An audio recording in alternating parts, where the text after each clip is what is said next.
RCF.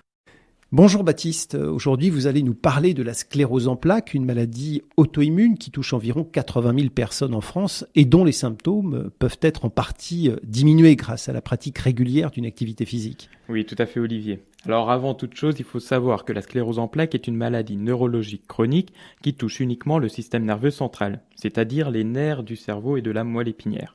L'atteinte de ces nerfs ralentit et perturbe l'influx nerveux chargé de transmettre les messages du cerveau jusqu'aux muscles.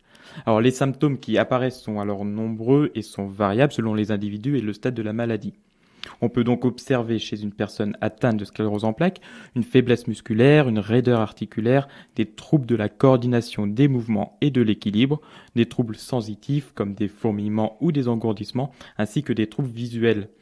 On n'oublie pas non plus la fatigue liée à la maladie qui est un symptôme important décrit par les malades et souvent mal compris de l'entourage. Alors justement, le fait de faire de l'activité physique, est-ce que ça ne va pas accroître la fatigue ? Eh bien non, et c'est même l'effet inverse, contrairement à ce qu'on pourrait croire.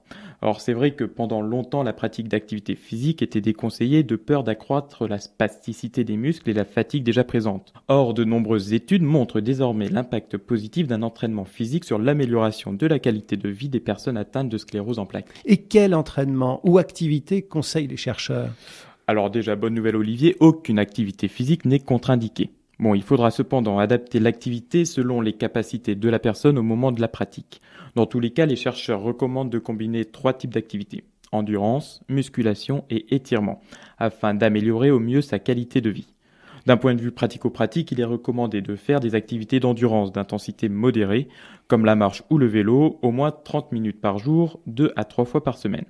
Vous associez à cela 2 séances par semaine de renforcement musculaire qui ciblent en priorité les muscles affaiblis, le plus souvent les jambes, ainsi que des étirements pour atténuer la spasticité éventuelle de certains muscles, et ça, c'est tous les jours. Je crois, Baptiste, que vous avez un dernier conseil à donner à celles et ceux qui ont arrêté leurs activités du fait de la maladie et de la fatigue et qui voudraient éventuellement s'y remettre. Eh bien, je les encourage fortement à reprendre une activité, non sans l'avis d'un médecin bien évidemment.